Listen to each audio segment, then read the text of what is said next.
All right, so it's 12 o'clock, and welcome to our webinar, our Q&A webinar on what's new in the new November 30th release of Adobe CC.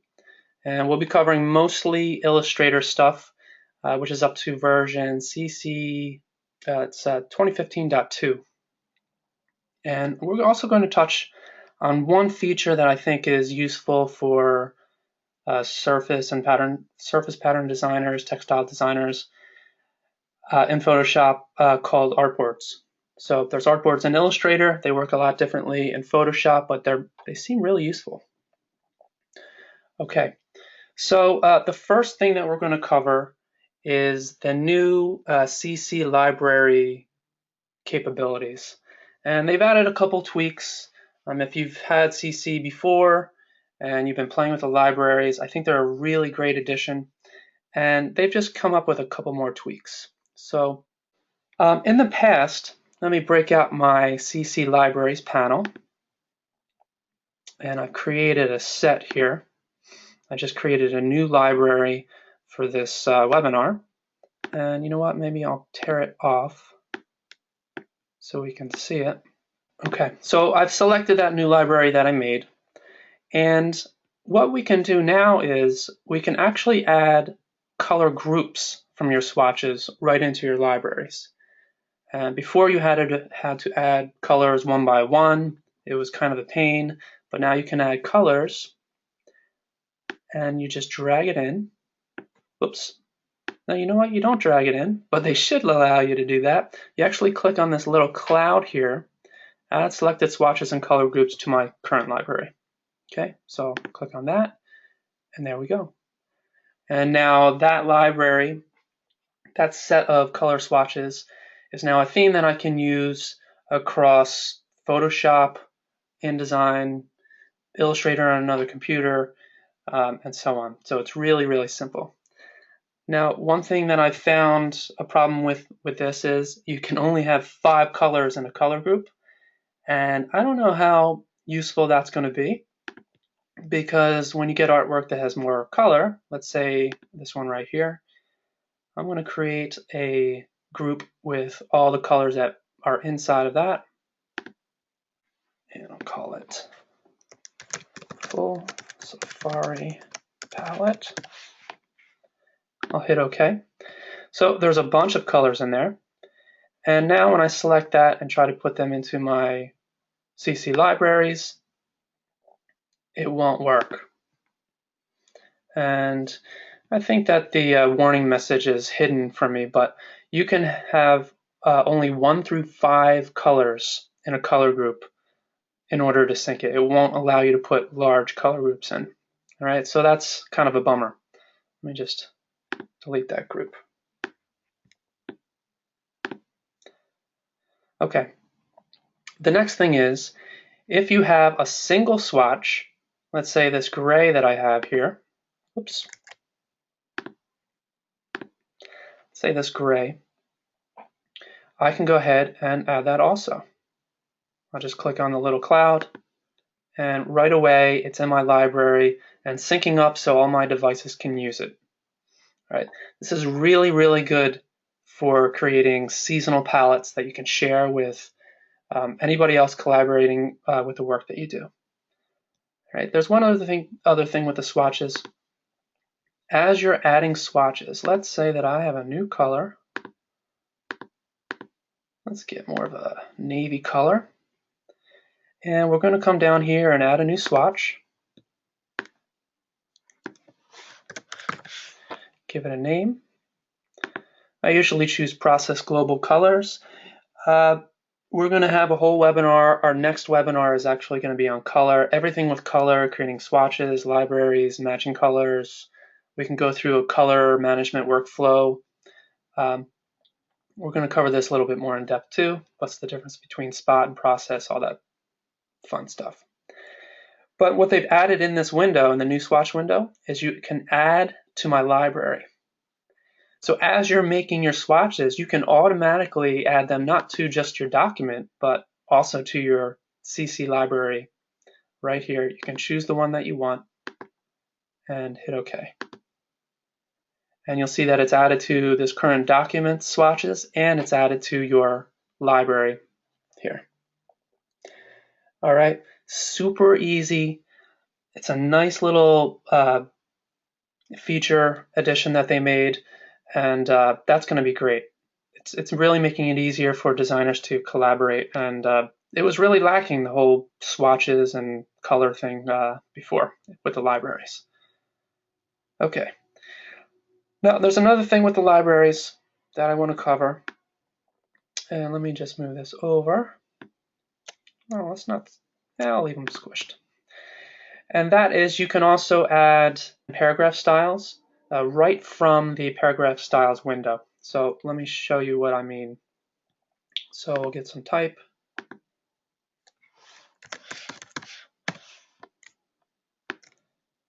And we'll make it large. And we'll choose a character.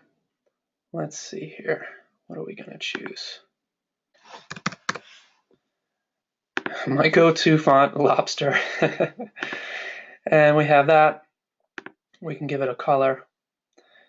And that's going to be our header. And I'm going to make another line of text. This is the body text. And for this one, I'll make it a little bigger so you can see. But let's change the character. And let's change it to something else.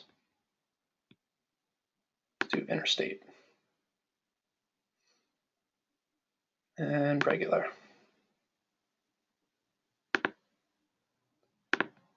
All right, that actually looks pretty good. So now what we can do is open up our panel for our styles. So we're going to come down here into Type under Window and go to Paragraph Styles. All right, I'm going to select my big Safari font, and I'm going to add that to my document so that later on I can just click on text and it'll format it to this paragraph style. So click on this. I'll double click this, give it a name. Call it header. And you'll see right in the paragraph styles panel, we can add it right to our library, our current library. So I'll click on that. And there we go. It copies over the font, formatting, color, all that stuff. And now later on, I can simply type something else.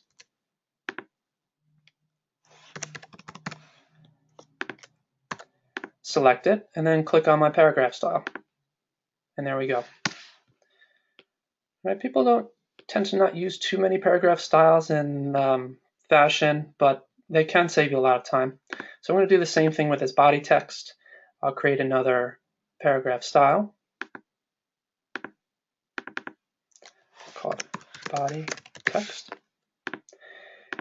And just to show you, you can also do it by double-clicking on it. And from the paragraph style options panel or window, you can click into add to my library from there also. Okay, so if you're in there tweaking all the settings, you can also just right away add it straight to there. I'll hit OK. And now we have both styles. Okay, so just a couple of little enhancements that they made with CC libraries. It's making it a lot easier for you to get stuff into libraries, and nice little enhancements. Okay, so we're going to move on. I see there's a few questions. We're going to get to them at the end, and there should be plenty of time. All right, so the next thing is enhance smart guides. All right, so I'm just going to create a couple of, let me just tuck this guy back in. I'm going to create a couple of just simple buttons. Okay, so maybe I'll increase the stroke weight a little bit.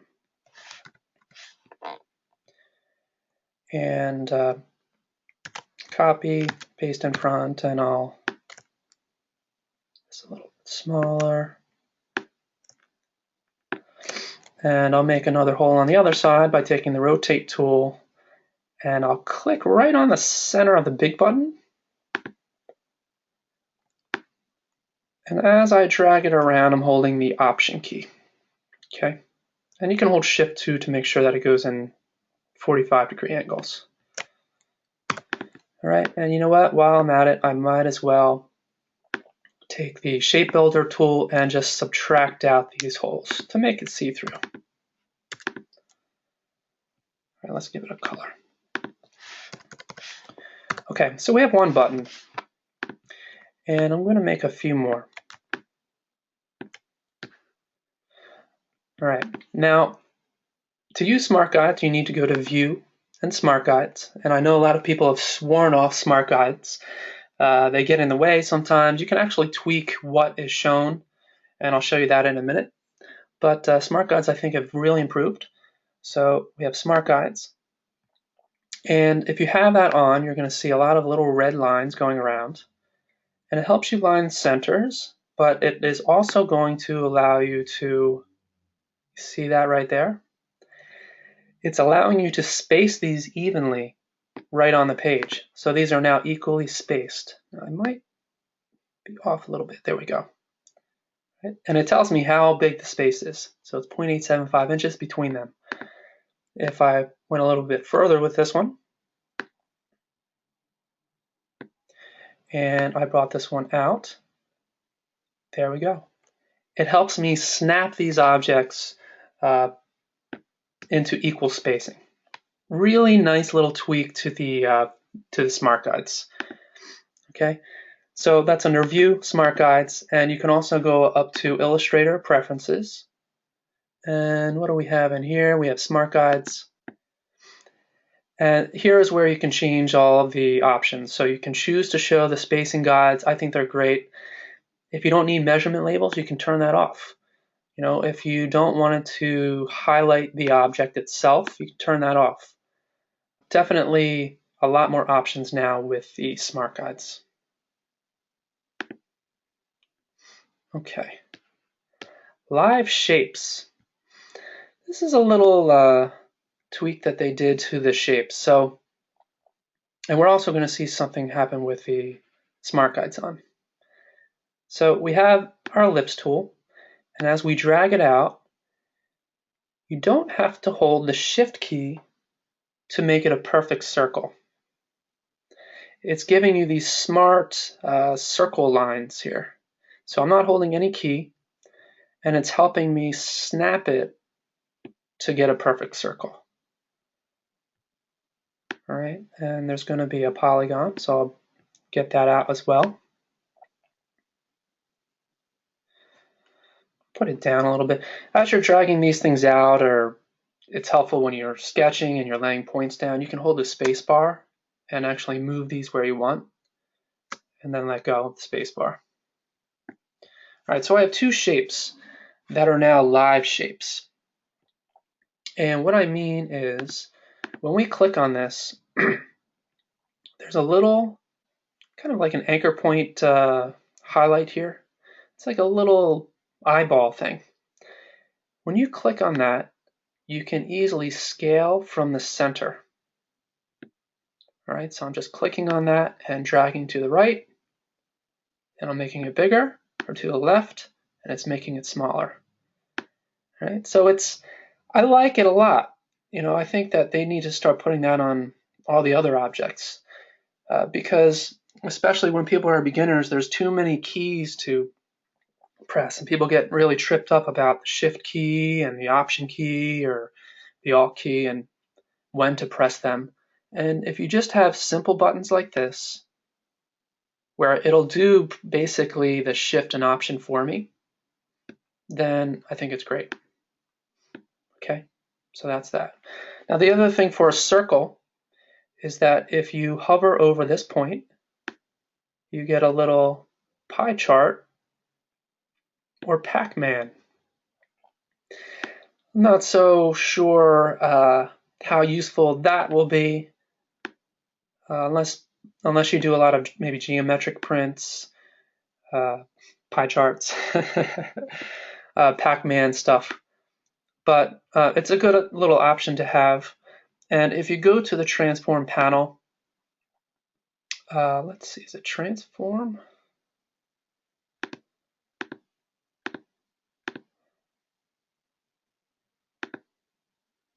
Okay, so it's the main transform panel. I'm going to select this guy. You can get other options now. You can turn it a certain degree. You can open it up to an exact measurement. You can turn it negative. Okay, so nice little options for that. It's probably, maybe better suited for web designers and things like that.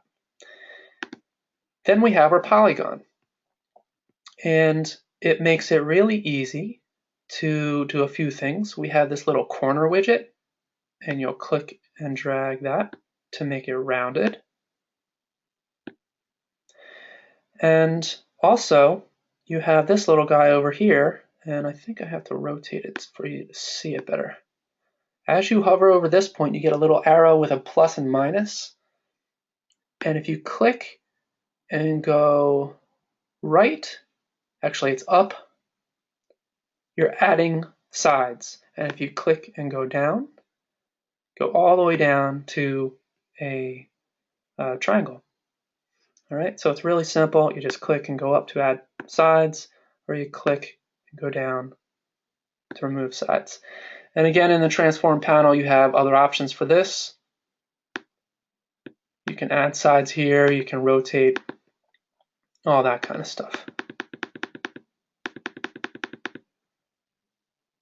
Okay, so that is live shapes. I'm going to get into that in a second also. Okay, next up is the shaper tool.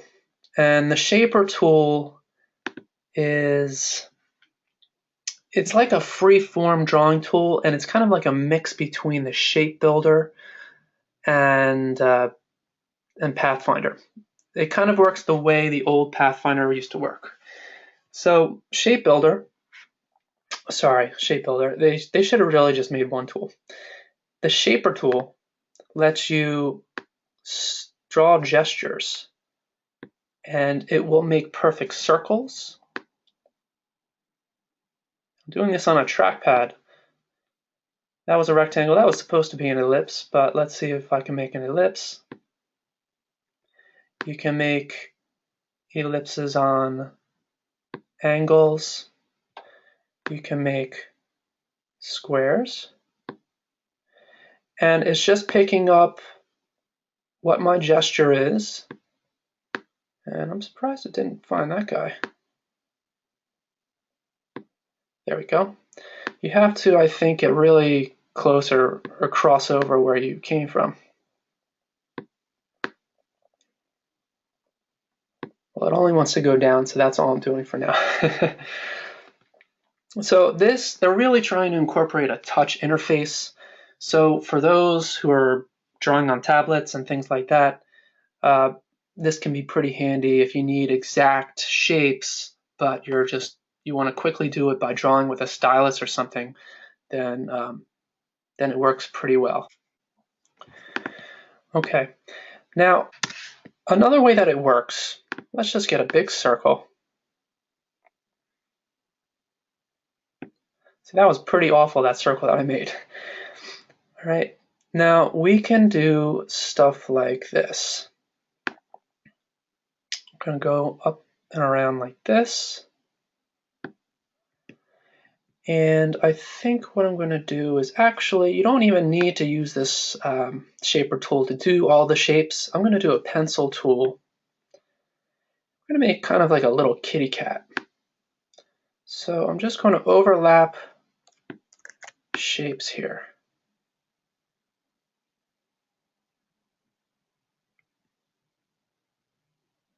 All right, and I'm going to overlap on this side.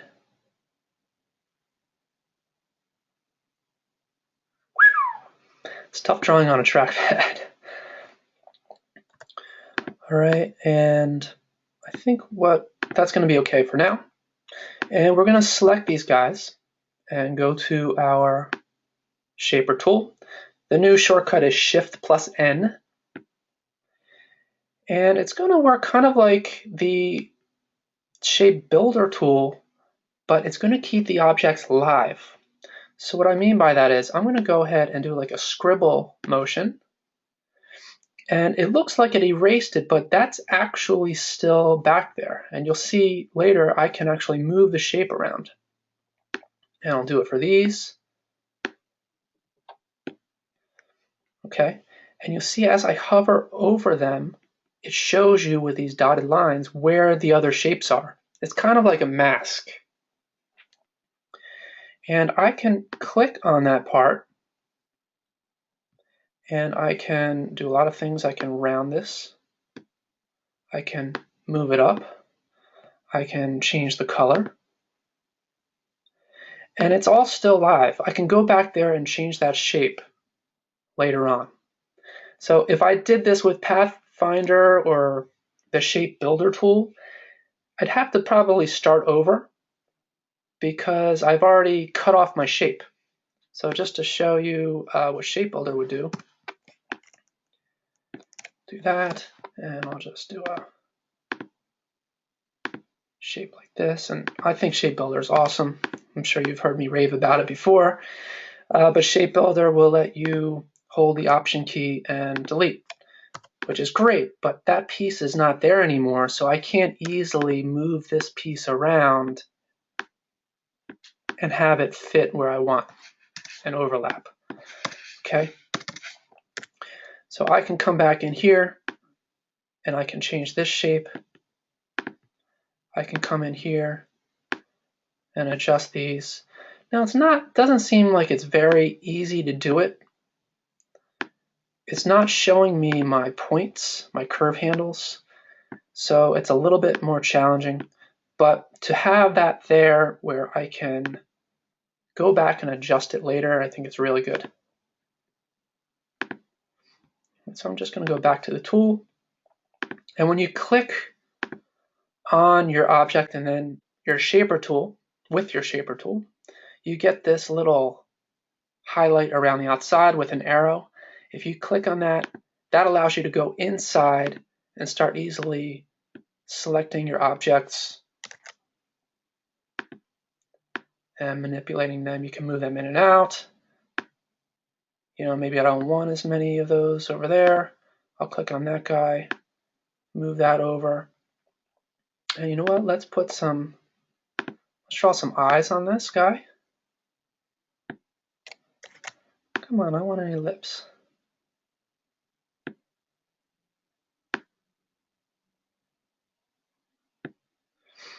All right, and I'm going to do this guy over here.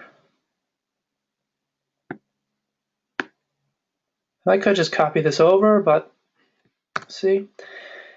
So now I'm going to select these two with my selection tool. I'll go to my shaper tool, and I'm just going to squiggle. Oops.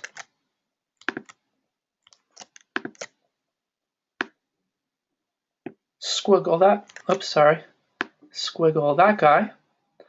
And I'm going to select this one and this guy, and I'm going to squiggle that down there. And then I'm going to come in and give this a color. And if I ever want to go back and adjust where this iris is in here, I can go back to the shaper tool, click on the circle, move it up, make it smaller, whatever I need to do, I can go back and adjust it without having to remake it to fit the shape. It's kind of a sad looking cat I have going on right there. So you get the idea. One other thing with the shaper tool, it's not just for circles and stuff like that. You can also make lines. So if I'm on the trackpad and I go like that, it makes a straight line. So you don't have to hold shift or anything like that. Right? I'll draw some terrible eyelashes. And there you go. Now, if you want to take it out of being a shaper object, shaper group it's called, you select it and then you just hit expand, and then there's no more objects hidden in the background. So if I was to go to view outline, they're no longer there. All right, so it's a pretty neat tool. I think they need to keep improving it to make it a little bit easier to do stuff, but to be able to go back and adjust your shapes without having to remake things, I think is pretty useful. I just need a little bit more time practicing with it. Okay, dynamic symbols. So what we have, and I'll keep it simple. I'm going to take my button.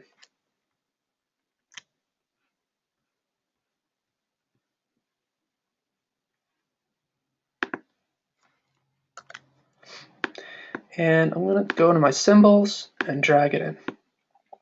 And you'll notice with the symbols that there's another option here. So I'm going to call this button. And it's a dynamic symbol, this option right here. It doesn't really matter if you choose movie clip or graphic unless you're using Adobe Flash. But this is new right here, dynamic symbol. What that's going to do is, let's have that guy there. Okay, since I made it a dynamic symbol, I'm going to copy it over, and I can take my direct selection tool, and even though it's a symbol, whereas before it would select the entire thing, I can actually change the color. And I'll make a copy of that guy, select it with this. I can change the stroke. Let's make it something drastic. They're all based off of the original symbol. So if I actually go in here now, and I'll double click on my symbol, and this time, let's zoom in, make it a 4-hole button, click out. You see that they all changed. Their colors stayed where they were in the positions, but the entire shape was always based off of this guy on the left. All right, so it's really, really simple to set up cascading symbols, I'll call them. All right, so again, make your symbol. Let me make another one. And you know what, I'll make a gemstone. All right, and I'll just go like that, go like this, and I'll take my shape builder tool to cut it up into separate pieces. And I don't like these little jaggies on here, so I'm going to make them all rounded corners. And I'll make these tints.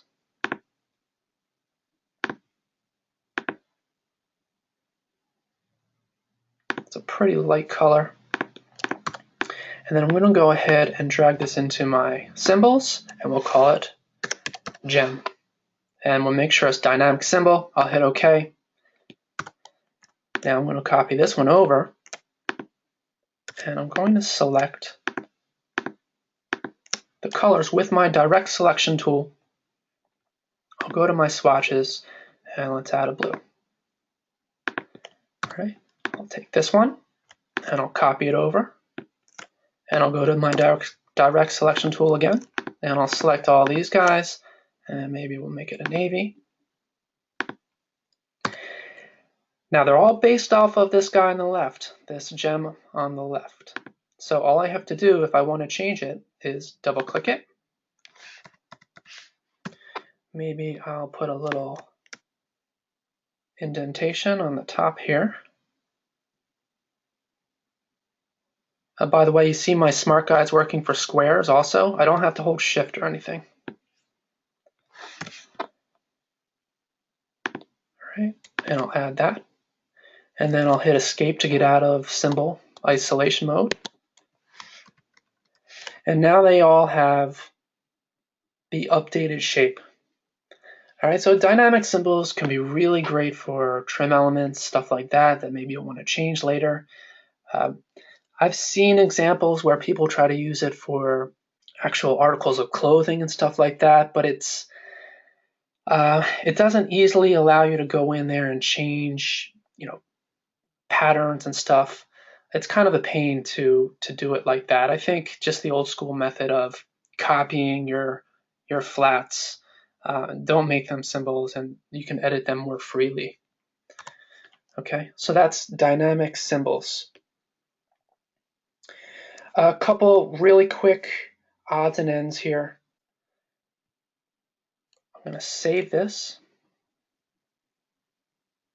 and close it.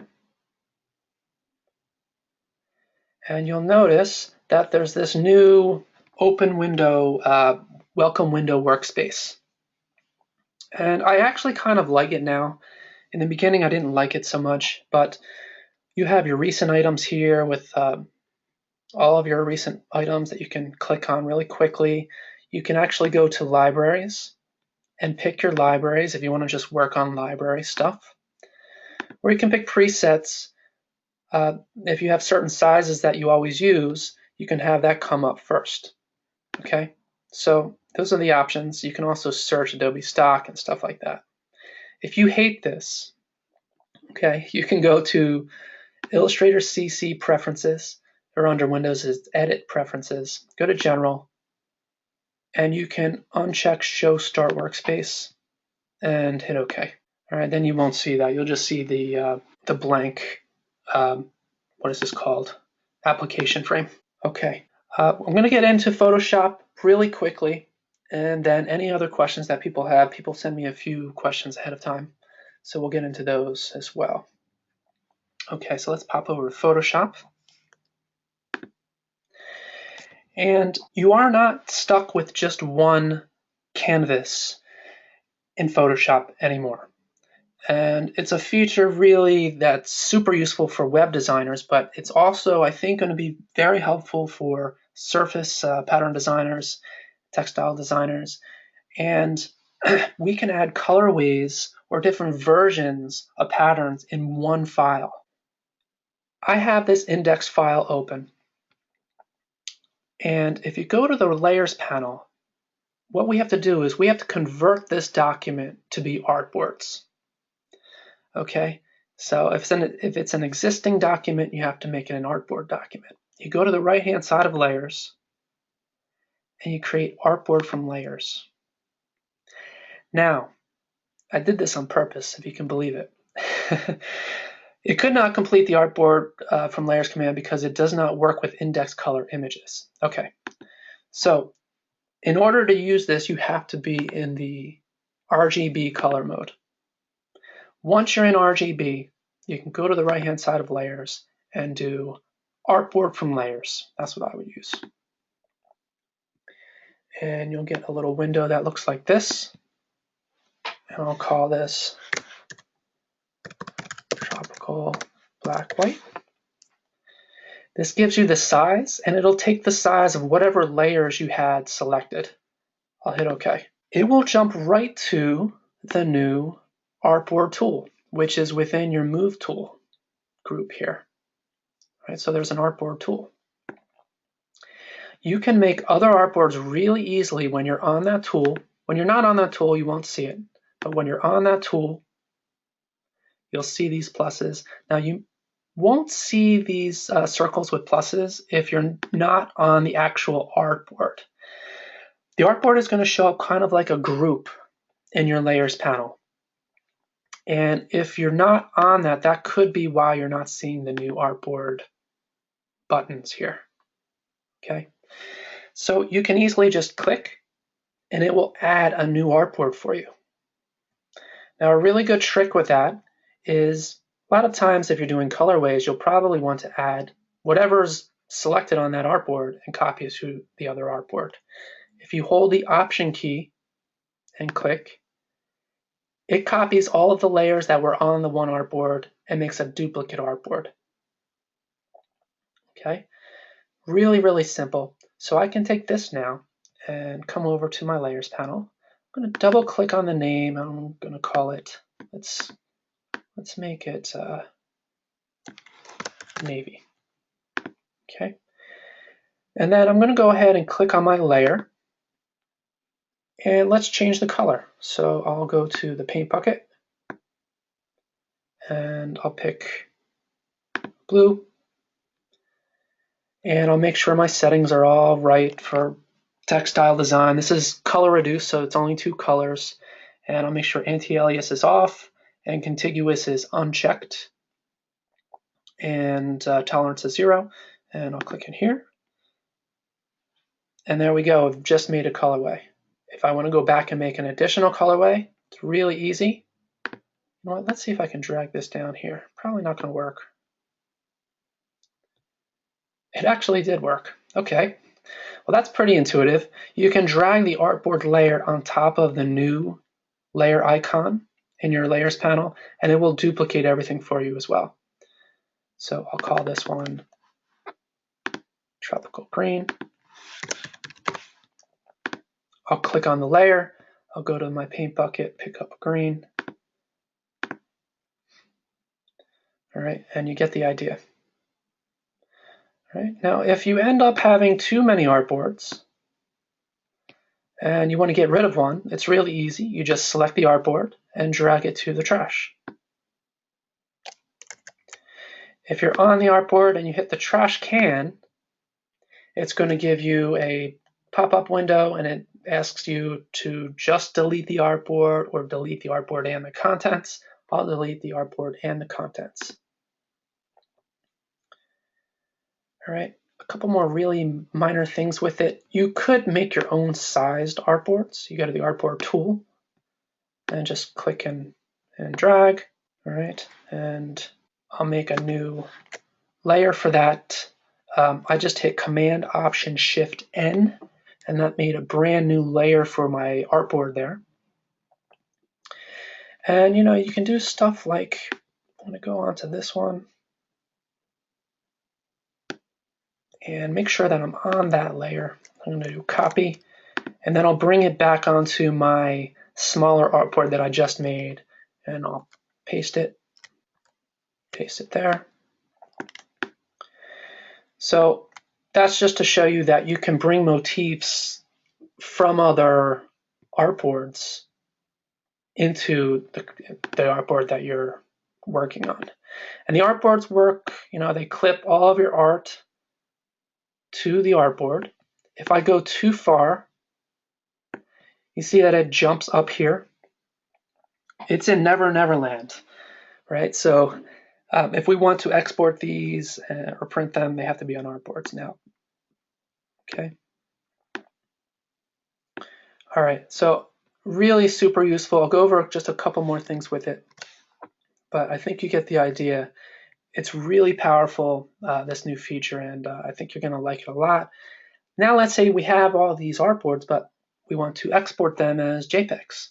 All right, really simple. We can do File, Export, and you can do Artboards to Files, or you can do Export As. So let's do Export As, actually. It'll bring up a new Export As window.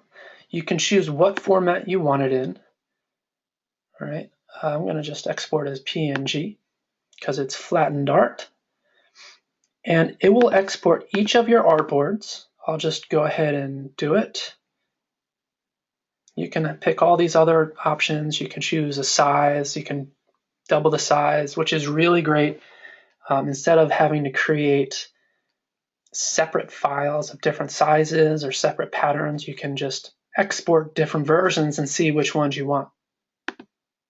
Okay, I can export it half the size, quarter the size, whatever I want. I'm going to hit Export All. I'll export it to the desktop. And I'll go to the desktop. And the files are all saved separately and with the names that I gave the artboards. Super useful. Now if I go to print, I think that, and I could be wrong, I think that you are stuck with printing the entire thing.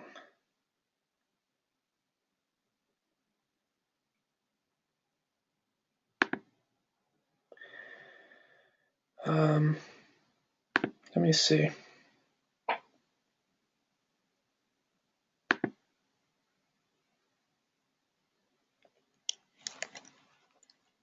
Yeah, I'm pretty sure, and if I'm wrong, I will update the video. But I believe that you're stuck with printing the entire thing, so which is great if you have a wide format printer. You can print them all out in one swoop. But I did scale to fit the media.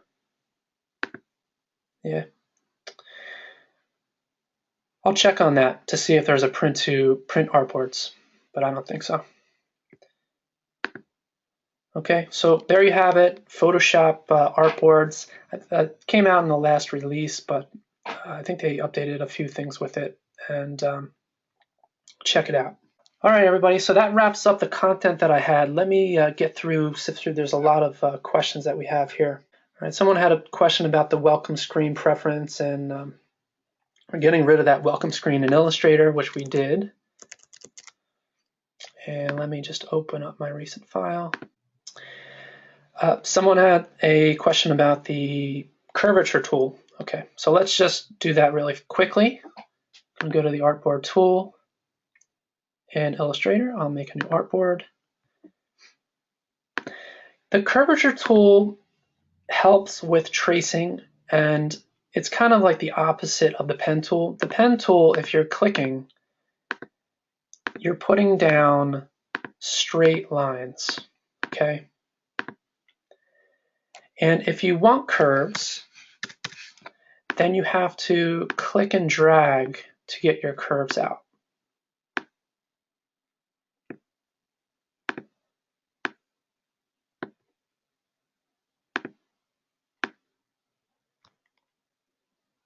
And you can get really fancy and not use as many points and stuff like that. I'm holding the Alt key, by the way, to manipulate this forwardmost point so I don't curve that side too. And there we go. Okay, so I mean, I still like the pen tool and I use it much more than the curvature tool, but some people are definitely going to like the curvature tool better. With the curvature tool, you're going to click, and your next point it's going to curve along your points as you go. So I'm going to click, and it looks straight, but as I come over here, it's showing you what's going to happen. So I'll click down. Now, if I want the tail to go up and not curve this side over here, I have to double click here. That'll remove the curve from there, and then I can come up here. And I want this to be straight and not curved, so again, I'll double click here. And I'll double click down there. Every time you double click, you're getting straight points. Then if you want curves, you're just going to click. Double click, double click, double click. Okay. Now the curvature tool can also adjust points, and they can be points made by the pen tool or the pencil or whatever. If I want this to be curved, I can, or a corner, I can double click it. Or to curve it, I'll double click it. Okay. If I want to, I can add a point here and just bend that in. I can add a point there and bend that up. Add a point there and bend that up. And again, if you want to remove curves and make it straight, you just double click. All right, it's pretty handy. I can see why people like it. You get more power, I think, with the pen tool. So the better you are with the pen tool, probably the less likely you are to be using the curvature tool. Okay. The next question is, I lost the bounding box for my art. And you'll see that right now I have my bounding box and I can use it to scale my objects. But what happens is there's a shortcut that people hit by accident, and that's under View, Hide Bounding Box. So you probably hit Shift-Command-B somehow. And when you don't have that on, then you can't easily resize your objects. So I'll turn that back on. Okay, there's another one about libraries, and so someone wants their libraries, like their Pantone palettes, to pop up all of the time. So I'll go to my Pantone color books here, and let's do solid uncoated. And you can do this for any palettes that you have that are stored inside of your library's folders on your computer. You can go to the right-hand side and just choose persistent. And once that's set, I can restart Illustrator and my palettes will all open up for me. So I don't have to go in there every day and open up my Pantones. Okay, let's see here. A couple other questions. In Photoshop, index mode, and I'm going to open up a new document.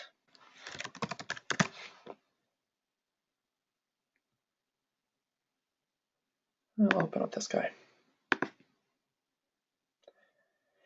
Index mode is a color mode in Photoshop, and if it's indexed, this is really the tool that people use to reduce colors in Photoshop for textile design. And I'll just make it just a quick 2 color index file. And it's good in some ways, but very limiting in some ways. You can't have layers when you're in index mode, and you can't use filters like the offset filter that's used for making patterns. There's a bunch of stuff you can't do, but what it is good for is keeping your artwork down to the exact number of colors that you want, so you're not introducing extra colors. But as long as you know the proper settings for all of your tools, you can work in RGB mode. And you can paint in there, you can copy and paste and resize motifs without actually adding extra colors to the art. And you can use layers and all the other stuff. So we cover that in part of the print and pattern series. Okay, lots of good questions. Colorways just means that you have your artwork and you have different versions that are different colors. It doesn't matter if my original file was AI. I just brought that in because I knew that was nice and clean and I didn't have to index it. Okay, good. So another question was, I guess when I was painting here, I used the paint bucket. How did it know to replace all the black and not the white, or fill the whole thing? And what you have to do, and you always have to make sure you're on your right layer, is with the paint bucket, if you have contiguous unchecked, you pick your color. You also want to make sure anti-alias is off when you're doing this stuff, if you're working with patterns that are color reduced. And you probably are going to want your tolerance set to 0 so that you're not picking up and flood filling colors that are very similar. So if I click in the black, let me click on the white so you can see my bucket. If I click in the white, it will fill only the white colors. So it's kind of like a saved step. Some people use the magic wand and select first and then fill, but the paint bucket will do it in one step. So I'll pick a different color, I'll click in the green, and now it will change all of the greens to the blues. This is how I do colorways. All right, how do you make rulers pop up every time you open up a new document? That's an excellent question. What you have to do, and it's silly, is that you have to make a template. Love the questions today. So I'm going to make just my whatever standard file it's going to be. And then I have to pull my rulers out. And I'll usually clean this stuff up, get all the junk out of the file that I don't need.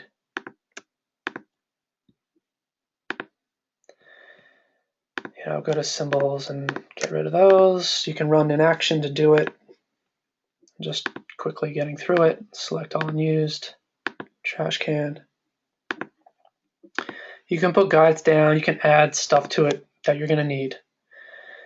You can even, this is actually a good thing too, you can change the default font. And I might as well show you that too, because that's pretty handy. I'm going to go to Window, Type, Paragraph Styles.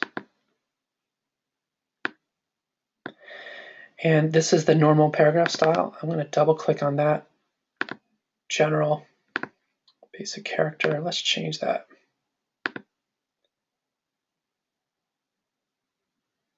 Let's change it to Habanero. Okay. And let's go ahead and save that. I'm going to save it as a template. Standard letter template. And I'll hit save. Now, I'll close that. And I'll go to File, New from Template. Instead of doing File New, you do New from Template. I'll pick my template.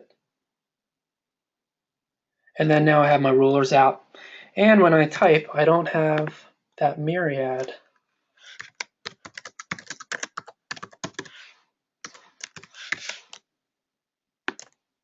Not actually LT, but light. All right, awesome question. Any changes to the Blob Brush tool? I don't think so. And I don't have my tablet set up for me. If you hit the return key, you'll get to the Blob Brush options. And this has been the same. You can change the fidelity here. If you have a tablet, you might want to set the pressure for the size and change the variation. This is the step people forget. That'll let it go from smaller to larger depending on how much you press down. All right, but other than that, it doesn't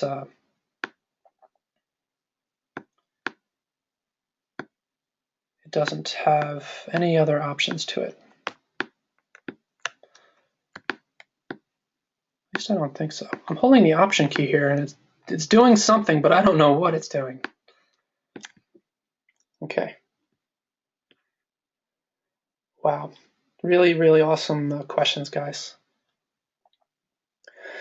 All right. Any final questions that we have? Oh, there's one more. Do you transfer color themes from your like iPhones and stuff? And yes, they'll sync up to your phones and all that stuff. And they're stored in the cloud. All right. Thank you so much, everybody. You really made the class better with all those questions. Those are excellent. Keep an eye out for the next webinar. It's going to be in February. We're going to be covering color in that one. Lots of things with color. Might even get into some shading and stuff like that. And keep the requests coming. I know some people had certain requests for classes, and we'll do our best to either create a class around that or answer your questions. I know we have a Photoshop one coming up in a few months that's going to cover using Illustrator and Photoshop together. You don't have to use them separately. In fact, I use them together a lot. So keep any suggestions coming. All right, so thanks for watching, and I will see you next time. Take care.